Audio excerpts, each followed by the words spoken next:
Hello and good morning बच्चों, मैं हूं कमल यादव, आपका स्टडी ग्रुप IQ चैनल पर हार्दिक स्वागत करता हूं। जैसा कि अभी हम लोग फिजिक्स का लेसन 2 लेक्चर नंबर 2 पढ़ चुके हैं बच्चों। आज का यह लेक्चर नंबर 3 है। इसमें हम लोग इलेक्ट्रिक पोटेंशियल पढ़ रहे थे। अब वो इलेक्ट्रिक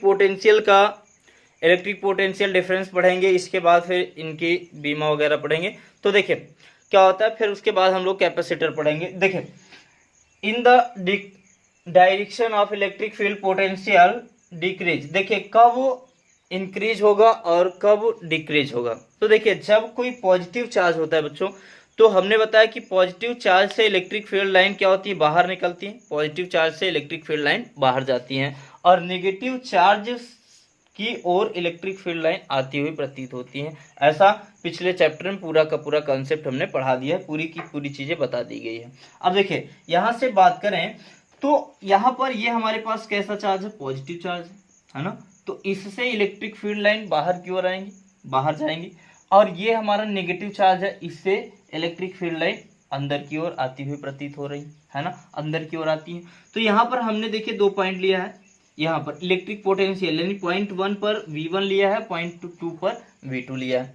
तो अब बात करें तो इलेक्ट्रिक पोटेंशियल जो है वो कितना आया था, V = KQ/R, यही तो आया था, है ना। इसका कॉन्सेप्ट हमने बताया था, इसको ड्राइव भी किया था, इसका डेरिवेशन भी मैंने करा दिया है पिछली क्लास में। जिन्होंने नहीं देखा है पिछले वीडियो को देख लें, ठीक है। तो अब बात करें, इसको हम लिख सकते हैं V = 1/R, ये लिखा जा सकता है ना, लिखा जा सकता है।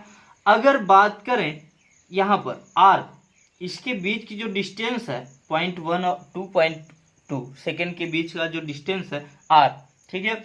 अगर हम इसको क्या करेंगे, इसकी वैल्यू अगर हम बढ़ाएंगे, इसकी वैल्यू बढ़ाएंगे तो इसकी वैल्यू क्या होगी, घटेगी। अगर भाई डिस्टेंस हम बढ़ाएंगे तो यहाँ पर पोटेंशियल जो होगा वो घटेगा, है ना, घटेगा। अगर पहली कंडीशन हो गई। दूसरी कंडीशन की बात करें, V = 1/R, ठीक है। अगर इसकी बात करें यहाँ पर, इसको अगर हम डिक्रीज करेंगे, घटाएंगे, ठीक है, तो यह क्या होगा, इंक्रीज होगा, बढ़ेगा। हाँ ठीक है, बढ़ेगा। इसका मतलब है कि अगर इसके बीच की डिस्टेंस को हम घटाएं, डिस्टेंस को घटाएंगे तो ये पोटेंशियल क्या होगा, बढ़ेगा। ये किसके केस में है बच्चों, पॉजिटिव चार्ज के केस में। अगर पॉजिटिव चार्ज यहाँ पर है तो अगर हम इसके बीच की दूरी को बढ़ाएंगे तो पोटेंशियल घटेगा। अगर इसके बीच की दूरी को घटाएंगे तो पोटेंशियल क्या होगा, इंक्रीज होगा, बढ़ेगा, ठीक है। तो अब बात करें नेगेटिव चार्ज के लिए, तो नेगेटिव चार्ज के लिए अब यहाँ पर हमारा फॉर्मूला क्या होता है, V = KQ/R, यही तो होता है ना, यही तो होता है। लेकिन चार्ज कैसा है, नेगेटिव है। चार्ज नेगेटिव है तो यहाँ पे कंडीशन क्या होगी, बदल जाएगी। तो जो कंडीशन यहाँ पर थी, यहाँ से इसका जस्ट अपोजिट कंडीशन हो जाएगा। तो इसमें फर्स्ट केस जो आएगा बच्चों, ये अगर V = -1/R लिखेंगे, है ना, लिखेंगे, तो अगर इसके डिस्टेंस को हम क्या करेंगे, डिस्टेंस को अगर हम बढ़ाएंगे, डिस्टेंस को बढ़ाएंगे तो यह भी क्या होगा, बढ़ेगा, इंक्रीज होगा। अगर सेकेंड कंडीशन की बात करें तो यहाँ से V = -1/R, अगर इसको घटाएंगे तो यह भी क्या होगा, घटेगा, ठीक है, समझ में। तो अब यहाँ से जो कंडीशन वेरीफाई हो रही है, अगर ये नेगेटिव चार्ज है तो इनके बीच जो डिस्टेंस होगा, अगर उसको बढ़ाएंगे तो पोटेंशियल भी बढ़ेगा। अगर यहाँ से दूरी को घटाएंगे तो पोटेंशियल भी घटेगा, नेगेटिव चार्ज के केस में। अब अगला टॉपिक हम लोग देखते हैं यहाँ से। देखिए, फिजिक्स जो है एक बहुत ही बेहतरीन सब्जेक्ट होता है। इसको सिर्फ और सिर्फ इसका कॉन्सेप्ट अगर आपके समझ में आ जाए तो फिजिक्स में आपको डिगाने वाला कोई नहीं है, ठीक। तो इसके सिर्फ और सिर्फ कॉन्सेप्ट पे जाइए, कॉन्सेप्ट को सीखिए। इसमें सिर्फ आपको समझना है कि चीजें किस तरीके से होती हैं। देखिए यहाँ से एक हम लोग एग्जाम्पल लेते हैं।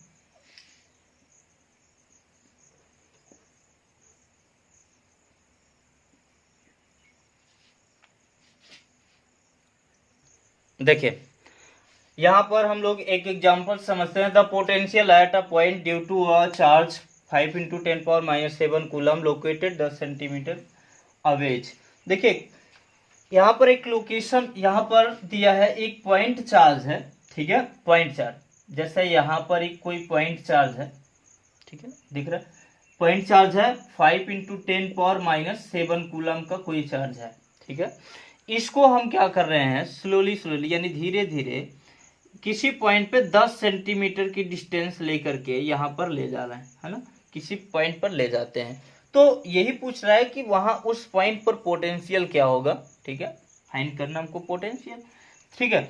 तो अब देखिए बच्चों, यहां से बात करें तो क्यू की जो वैल्यू है वो दिया है 5 × 10⁻⁷ कूलम, और यहाँ पर जो इसकी डिस्टेंस है वो दिया है 10 सेंटीमीटर।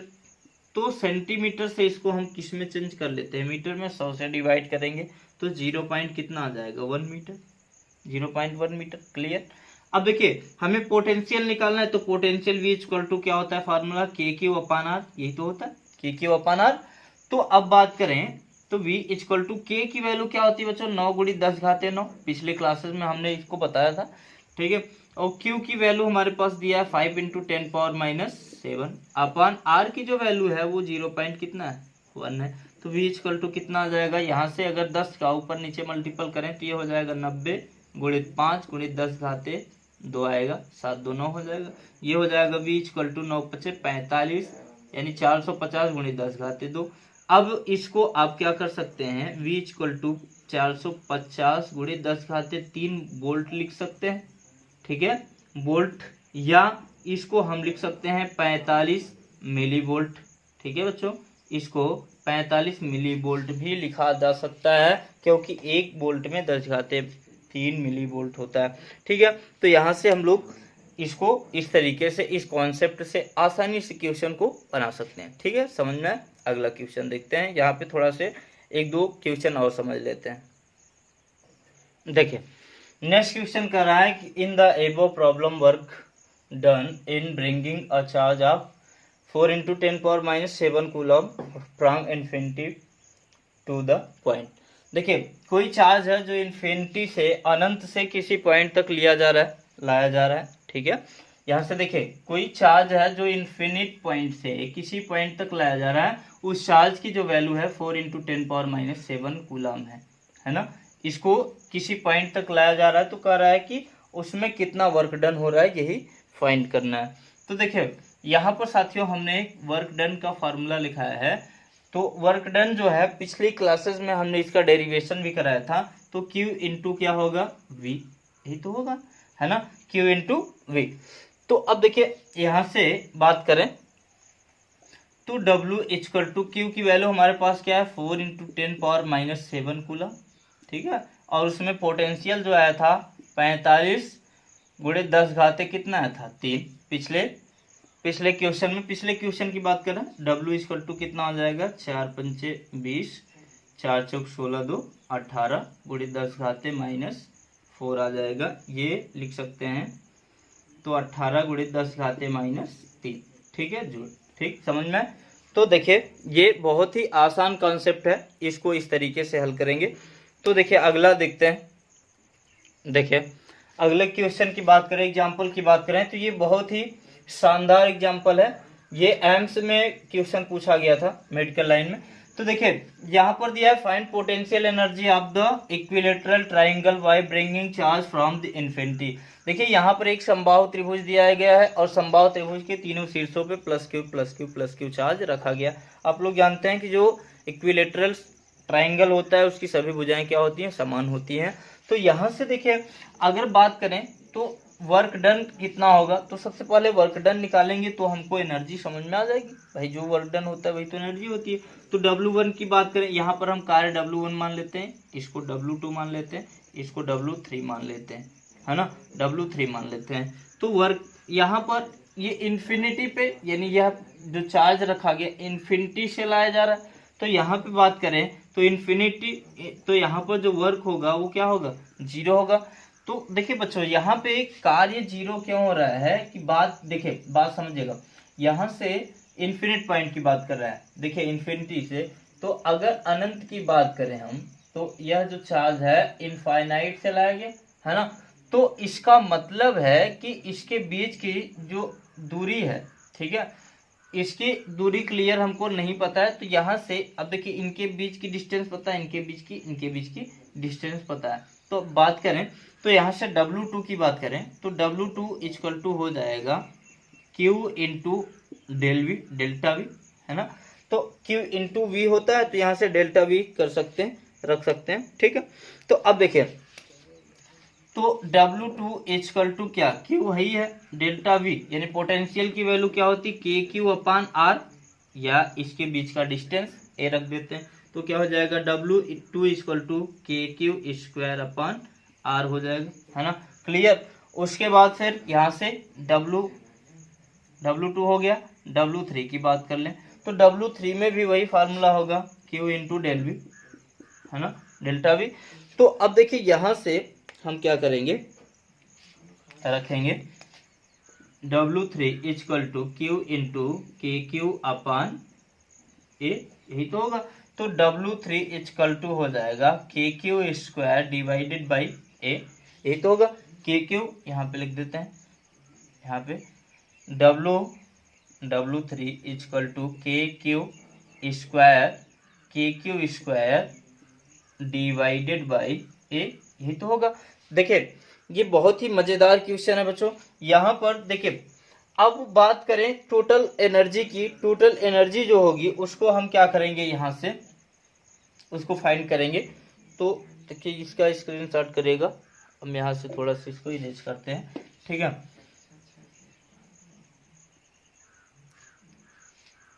देखिए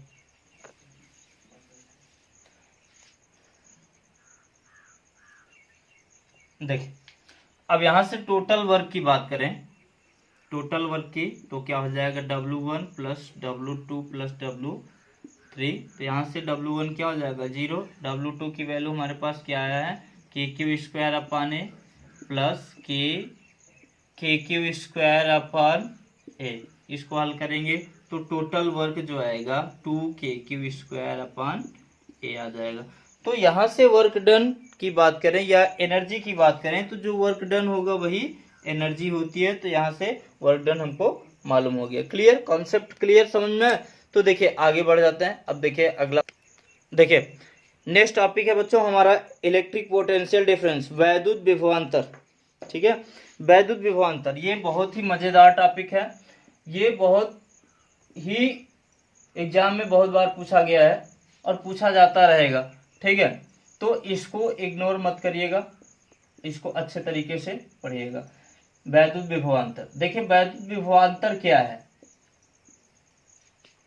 तो देखिए इसके पढ़ने में लगता है कि दो विभवों का अंतर, ठीक है। तो हाँ, इससे समझ में आ जाता है कि विभव का अंतर ही कहलाएगा। तो बात करते हैं, अगर देखिए जैसे यहाँ पर कोई हम टेस्ट चार्ज की बात करते हैं, टेस्ट चार्ज ही क्यों लिया जाता है बच्चों, क्योंकि ये जो परीक्षण आवेश है इसका एक अपने आप में कोई अस्तित्व नहीं होता है, जबकि इसके परीक्षण में हमको रिजल्ट मिल जाता है, तो हम इसे आसानी से ले लेते हैं। तो देखिए यहाँ पर हमने लिया एक पॉइंट ए लिया और दूसरा पॉइंट बी लिया। तो यहाँ से हम परीक्षण चार्ज क्यू को यहाँ पे हमने रखा।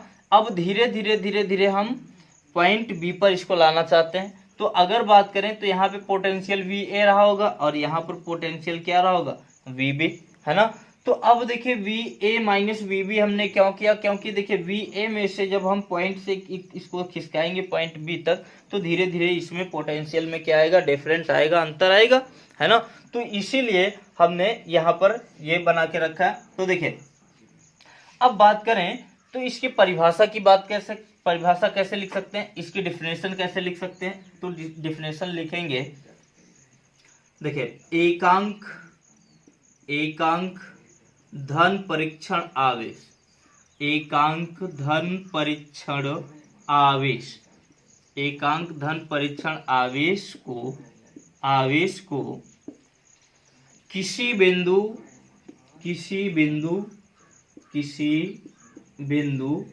ए से बिंदु बी तक लाने में किए गए कार्य को वैद्युत विभवांतर कहते हैं, वैद्युत विभवांतर कहते हैं, ठीक है, वैद्युत विभवांतर कहते हैं। तो कहने का मतलब कि पॉइंट ए और पॉइंट बी पर जो विभव प्राप्त हो रहा है हमको, उनका अंतर क्या कहलाएगा, विभवांतर। तो हमने देखिए इसका डेफिनेशन लिख दिया कि एकांक धन परीक्षण आवेश को किसी बिंदु ए से बिंदु बी तक लाने में किए गए कार्य को वैद्युत विभवांतर कहते हैं। अब बच्चों यहाँ से इसके यहाँ पर देखिए इसके यूनिट की बात करें तो वर्क की जो यूनिट होती है वो क्या होती है, जूल, और चार्ज की यूनिट क्या होती है, कूलम, जूल प्रति कूलम हो जाएगा, या इसी को हम क्या बोलते हैं, वोल्ट, ठीक है। तो इसके बारे में किसने बताया था, अलेसांद्रो वोल्टा नामक वैज्ञानिक ने इस पे एक्सपेरिमेंट करके, परीक्षण करके बताया था। तो अब देखिए इसका हम क्या करेंगे, अब यहाँ से इसके डायमेंशन की बात करें, डायमेंशन की, या तो थोड़ा से वैद्युत विभव हम समझ लेते हैं। वैद्युत विभव की परिभाषा मैंने पहले ही दे दिया है, थोड़ा सा यहाँ से समझ लेते हैं। V A minus V B equal to W A B upon Q naught, है ना। अगर बात करें तो जो पॉइंट हमने ए लिया है या पॉइंट बी लिया है उसको हम क्या मान लें, इनफाइनाइट मान लें, या पॉइंट बी जो है इनफाइनाइट मान लें। तो ये बी ए यहाँ पर इनफाइनाइट का मतलब इसकी वैल्यू 0 कर दें, तो यहाँ पर W infinite to A upon Q naught, यही तो होगा। तो हमने उसमें क्या क्या दिया था, हमने बताया था कि एकांक धन परीक्षण आवेश को अनंत से किसी बिंदु तक लाने में किए गए कार्य को वैद्युत विभव कहते हैं, इलेक्ट्रिक पोटेंशियल कहते हैं। इसका भी मात्रक जूल प्रति कूलम होता है बच्चों। तो अब बात करें तो इनके मात्रक जूल प्रति कूलम दोनों सेम होता है, और इनका डायमेंशन, इनकी बीमा भी क्या होगी, सेम ही होगी। तो V equal to W upon Q naught, यही तो कर सकते हैं। इसके डायमेंशन की बात करें, ठीक है, डायमेंशन या इसके बीमा की बात करें तो देखिए बच्चों, कार्य की बीमा क्या होती है, कार्य बराबर बल गुणित विस्थापन होता है ना, है ना, बल गुणित विस्थापन। तो बल की बीमा mLT पावर -2 और इनटू क्या लेंगे, यल लेंगे, यही तो है, ठीक है। तो इसकी जो बीमा होगी mL² T पावर -2 अपान चार्ज की बीमा क्या होती है बच्चों, AT, ठीक है। तो इसको ऊपर ले जाएंगे तो क्या हो जाएगा, mL² A power -1 T power -3, ठीक है। यहाँ से नीचे से एक टी ऊपर जाएगा तो T पावर -3 आ जाएगा, ठीक है। क्लियर, कॉन्सेप्ट समझ में आया। तो यहाँ से इसकी बीमा हम आसानी से फाइंड कर सकते हैं, ठीक। तो अब देखें हम लोग नेक्स्ट टॉपिक की बात करते हैं।